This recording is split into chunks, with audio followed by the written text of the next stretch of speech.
শিরোমণি দুনিয়াতে আছে যত মধুর চিনি সবচেয়ে বেশি মেঠা কোরআনের বাণী আঙ্গুর বেশি বলে খেজুরের সাথে দিনে রাতে ফুল ফোটে ফুল বাগিচাতে আঙ্গুর বেশি বলে খেজুরের সাথে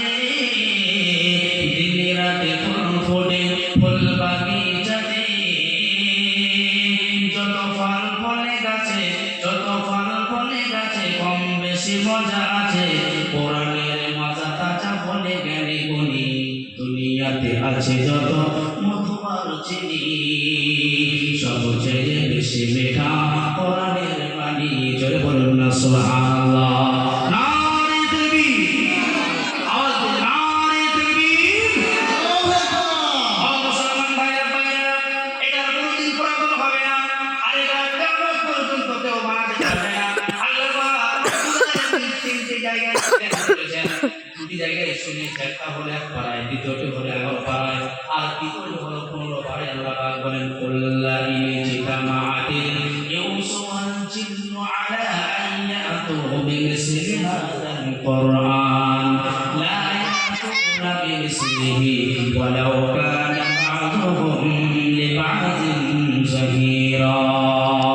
কোরআন শরীফের 12 নম্বর 15 সূরার নাম সূরা বনী ইসরাঈল আয়াত নম্বর 88 88 নম্বর আয়াত আল্লাহ রাব্বুল আলামিন বলেন तमाम পৃথিবীর মানুষ আর জিনেরা সব একত্রিত হয়ে যাও আল্লাহ পাকের কত বড় চ্যালেঞ্জ দেখুন আল্লাহ পাক বলেন तमाम পৃথিবীর জিনেরা মানুষরা সব এক হয়ে যাও দিকে হয়ে যাও জিনের সাহায্যকারী যদি মানুষরা হয়ে যাও আর মানুষের সাহায্যকারী যদি জিনেরা হয়ে যাও तमाम পৃথিবীর জিন আর মানুষ সবাই মিলে একত্রিত হয়ে যদি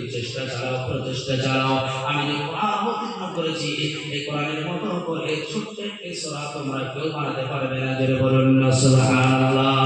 একবার চিল্লে বলে যাবেন কি সুবহানাল্লাহ সুবহানাল্লাহ চ্যালেঞ্জ করেছেন আল্লাহ পাক গোটা পৃথিবীর জিন আর মানুষ সব যদি একত্রিত হয়ে যাও জিনের সাহায্যকারী যদি মানুষরা হয় আর মানুষের সাহায্যকারী যদি জিনেরা হও तमाम পৃথিবীর জিন আর মানুষ সব একত্রিত হয়ে যদি প্রচেষ্টা চালাও কোরআনের মতো করে ছোট্ট একটি সূরা তোমরা কেউ বানাতে পারবে না সেই আল্লাহ পাক রব্বুল আলামিন বলেন ও আমার বান্দা বান্দিরা আমি এই চ্যালেঞ্জ করেছি গোটা পৃথিবীর জিন এবং মানুষের কাছে কেউ বানাতে পারবে না সুতরাং কোরআন হলো সত্য কিতাব।